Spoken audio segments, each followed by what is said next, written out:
embed that in some report back to the committee at some point next year?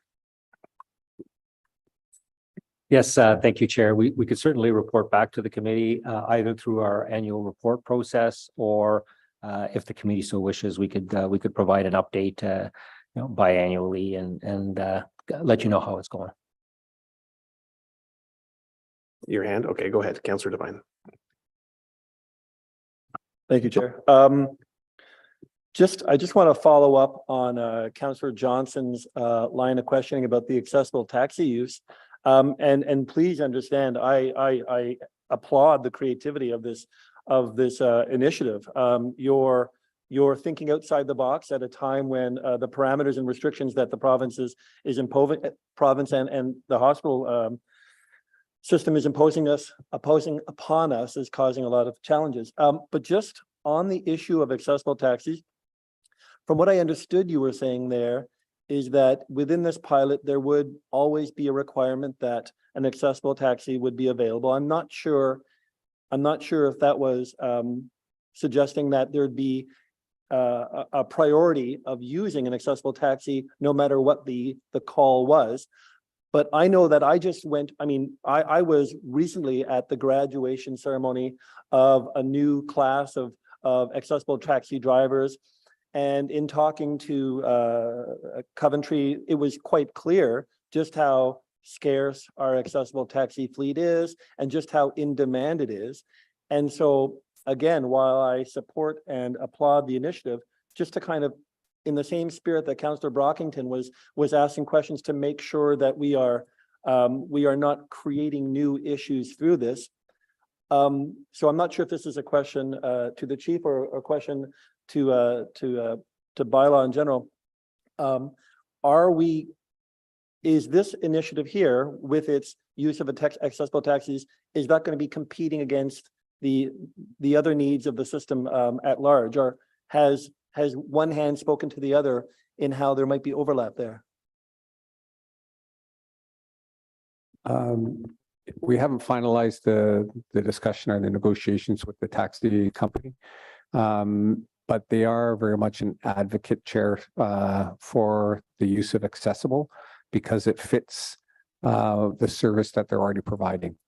In terms of the issue of priority, would it bump other items within the priority list? Honestly, I do not know that answer at this time. It'd be something that would be part of our discussion.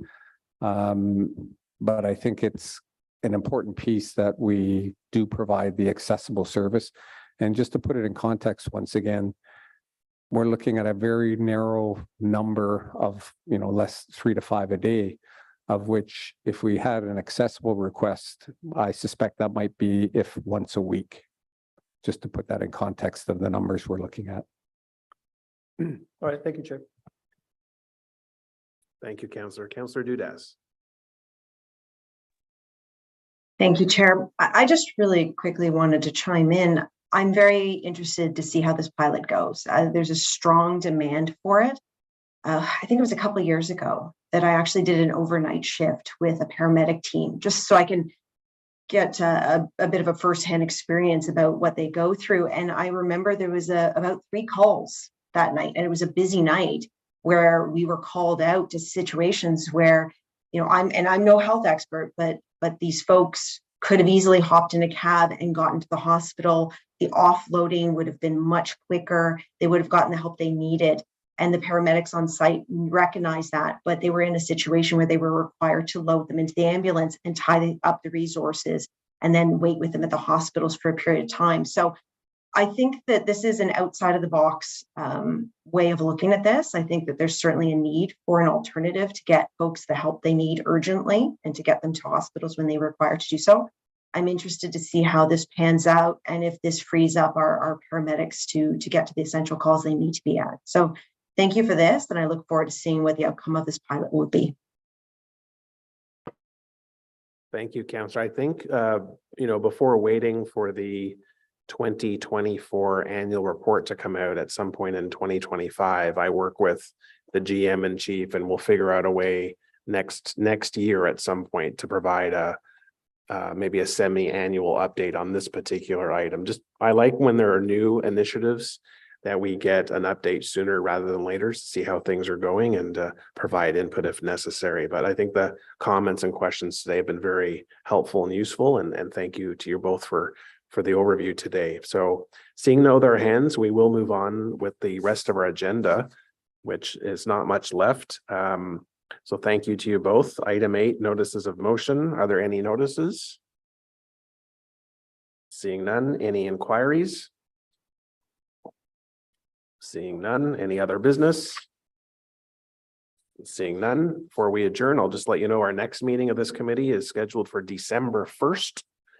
At that meeting, we will consider the 2024 draft budget for this committee, which covers all services within the Emergency and Protective Services Department. Unless there's an emergency, we will only deal with the budget. All other matters will be pushed to January. So I look forward to seeing you on December 1st. And given that the business of this meeting is now concluded, we are adjourned.